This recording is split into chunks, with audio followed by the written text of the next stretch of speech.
So this is my review for Torture Killer and their album Swarm.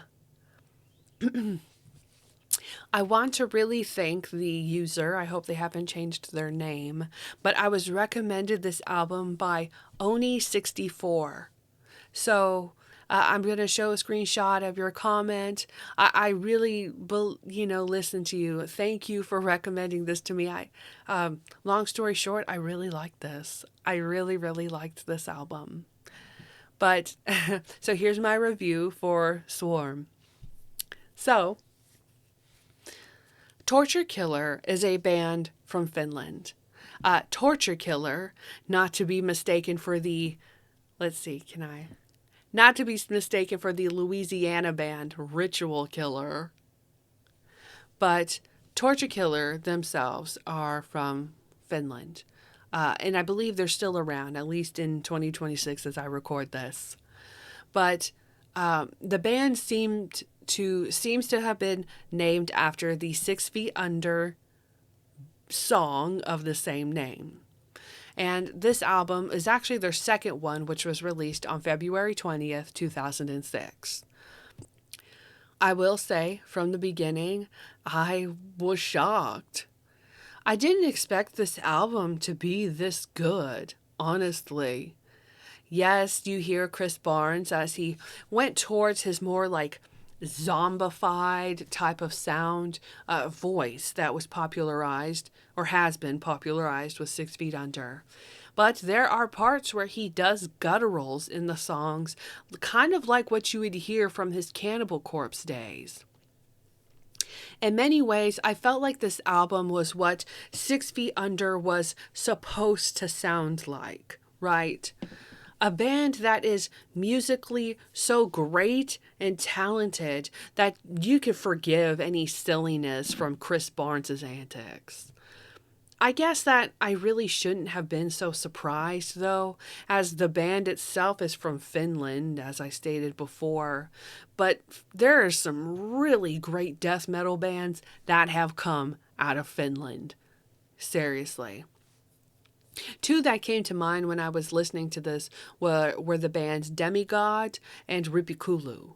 Now, of course, they don't have the same sound like Torture Killer, but when I was like, oh, another Finnish death metal band, I was like, okay, you know. On the Metal Archives, it states that Chris Barnes wrote the lyrics for songs 2 through 4, song 6 and 8, while Jari Lane did the songwriting for virtually all the songs except number 8. So, track number 8 is called I Killed You, and it appears to have been solely written by Chris, at least, of course, lyric wise, from what I understand. This seems to be the band's only release on Metal Blade, and I suppose I only guess that this is because of Chris Barnes's appearance on the album. And for reference, Chris Barnes is the singer for 6 Feet Under, and 6 Feet Under has been on Metal Blade for forever. I looked up just what I could, and on the Metal Blade website, it says that Chris Barnes contacted Torture Killer in October of 2004 with a very supportive and friendly note. The name Torture Killer caught his attention, and he was intrigued enough to check the band out. This is when Barnes found out about the difficult situation they were at with the lineup and offered to step in as the new Torture Killer vocalist and that he would handle the vocals on Swarm, the renamed second album. Because apparently this album was going to have a different name. I think it was something a lot more Finnish sounding. But I guess for whatever reason, Chris came on and like, no, change the name. The rest of this Metal Blade blurb goes on to say, here's what he has to say about it. So apparently Chris Barnes was quoted as having written out whatever. I'm very happy to announce that I have joined the band Torture Killer full time. These guys are some of the best musicians I have ever been involved with, and I am 100% intent on using all my resources and energy to help propel this band to the top of the death metal food chain. I am extremely pleased with the songs that we've put together for the CD Swarm. I can't wait to get out on tour with the band and kill every one of you sick fuckers. See you soon. I don't know. I don't know if Chris ever actually played a show with the band. I don't know if they ever toured together. Looking on Metal Blade, at least in Europe, Torture Killer, of course, only played as the Finnish band. I don't believe Chris ever went to Europe with them, but I don't know. There's actually not that much history to look up with this. And strange enough, now I think about it, this was 20 years ago. So the rest of the blurb goes on to say, sorry. With a back catalog including death metal classics such as Butchered at Birth, Tomb of Mutilated, Haunted, and Maximum Violence, it is obvious that the eyes of death metal fans will be on Torture Killer, in good and bad. The basic tracks for Swarm were recorded back in January of 2005, and Chris did vocals at the Hit Factory in Florida in May/June with Chris Carroll, and the album was mixed and mastered by Chris and Eric Rutan in October of 2005. Cover artwork was done by infamous artist Wes Benscoter, who has done covers for such bands such as Mortician, Cattle Decapitation, and Vehemence. Actually, Vehemence is a pretty good band too. Been a while since I've listened to them. Who gave the album the visual impact it needed. End quote. Other than that, though, there doesn't really seem to be any info about what eventually caused Torture Killer to leave Metal Blade. And even though the label's website still has a page on Torture Killer, when you click on the link to buy the album, it leads to a 404 on the Metal Blade website.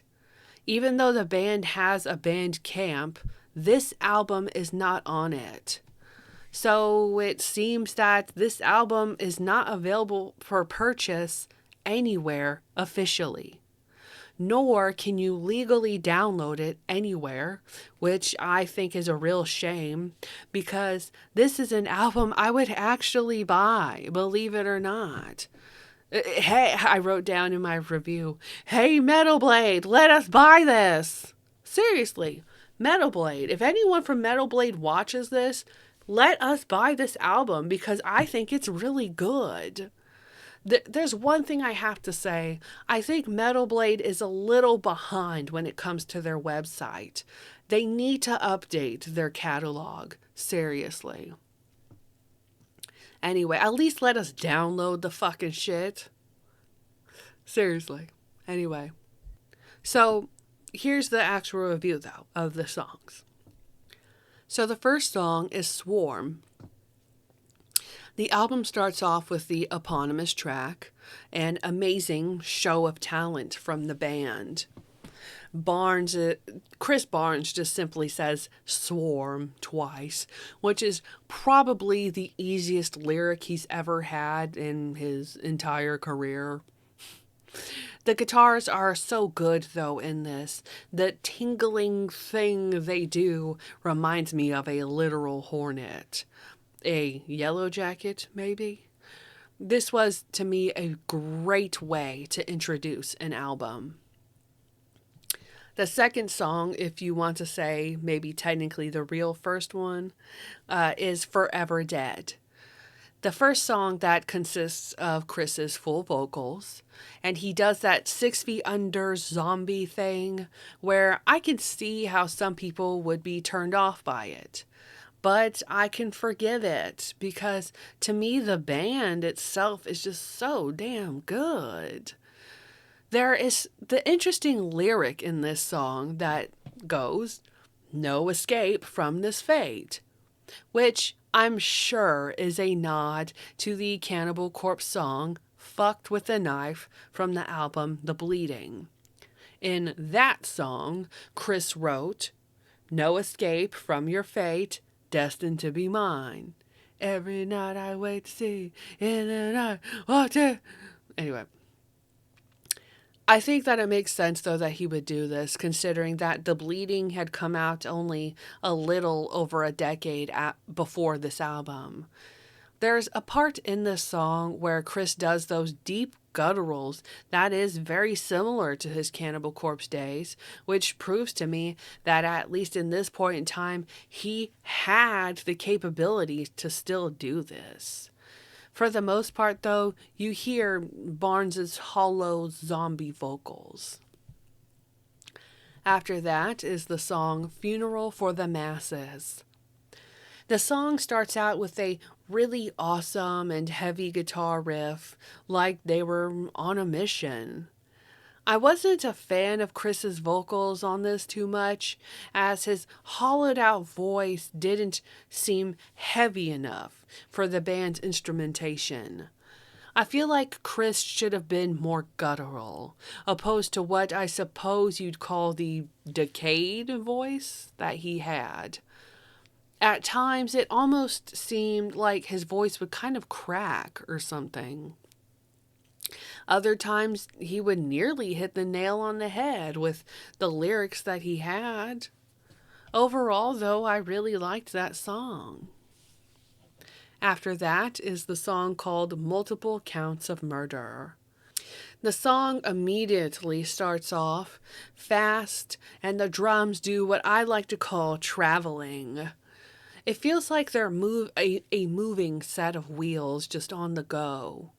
The drums and guitars flow effortlessly, and you could tell that the band was really unified together. They were so unified when they would play.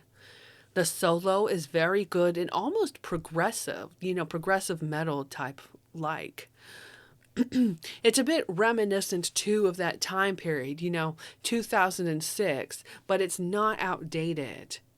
It reminds me of some of the better music of that time.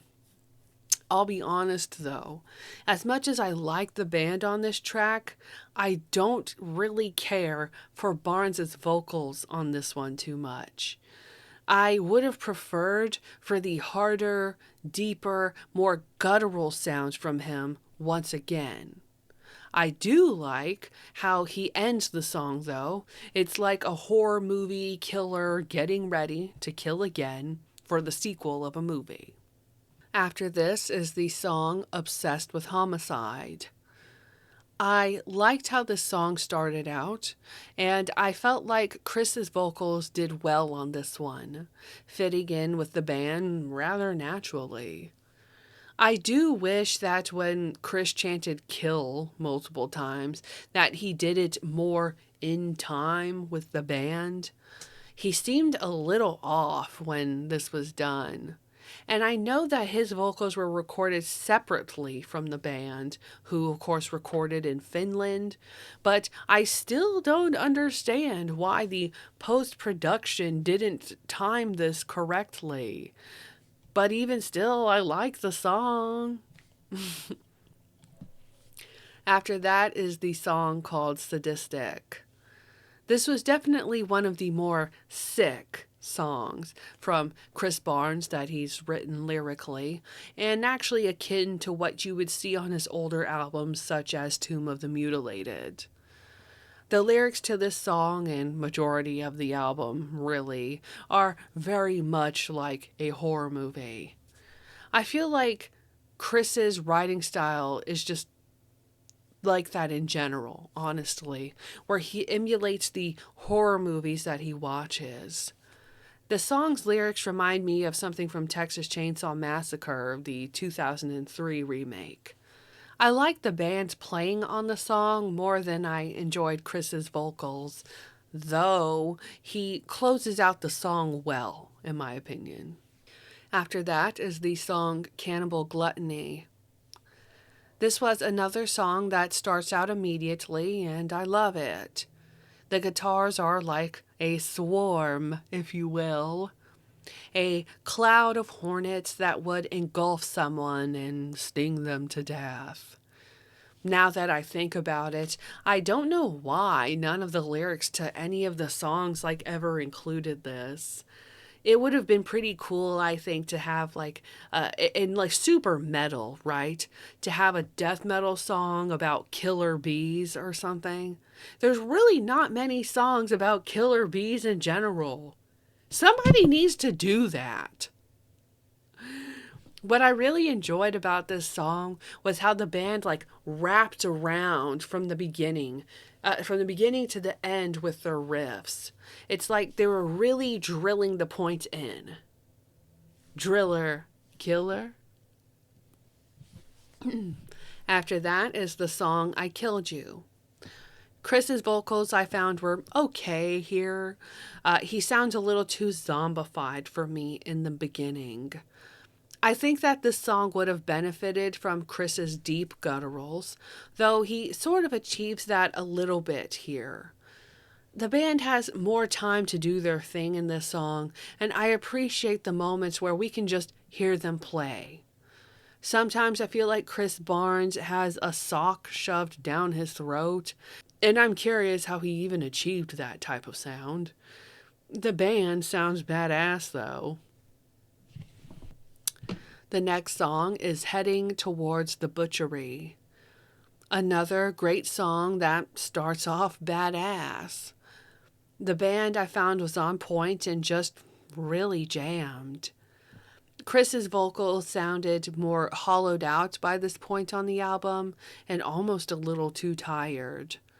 He has parts where he'd be on time, though, with the band, so it was interesting how sometimes during the album he would be off time, and then other times he'd be on point. I can ignore his vocals, though, for the rest of the band's impressive playing.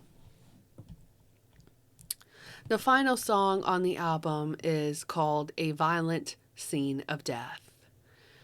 The final song, and a really badass way to end the album, in my opinion.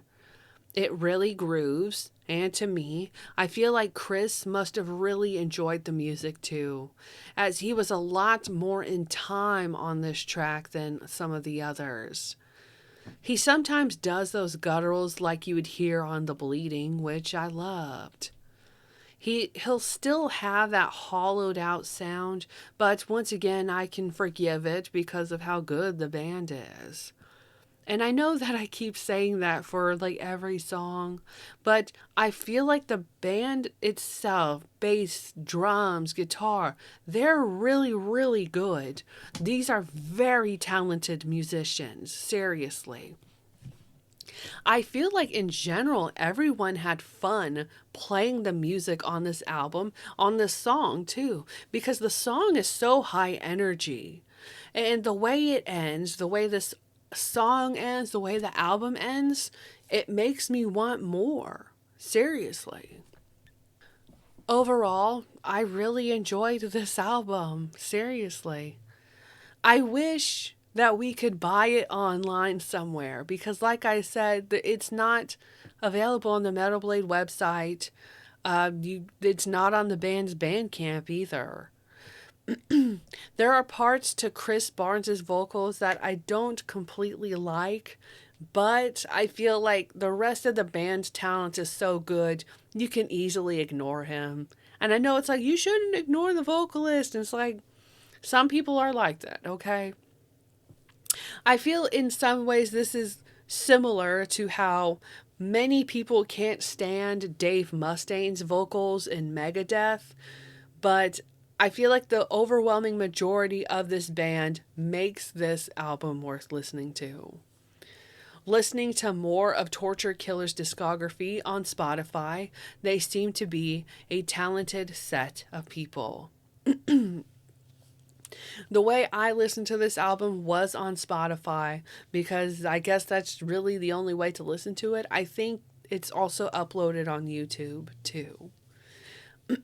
But overall, if I rate this album, even though I'm not completely sold on Chris Barnes' vocals here, I still give this a 4 out of 5. I really like it. So that's my review. I hope you enjoy it. If you did, please like this video and subscribe. You know, I like to review things I find interesting. And if I'm not reviewing a movie or some music, I'm probably talking about Charles Manson and true crime. So if you're kind of into metal and true crime, you're in the right spot. Thank you so much for watching, and I'll see you in the next one.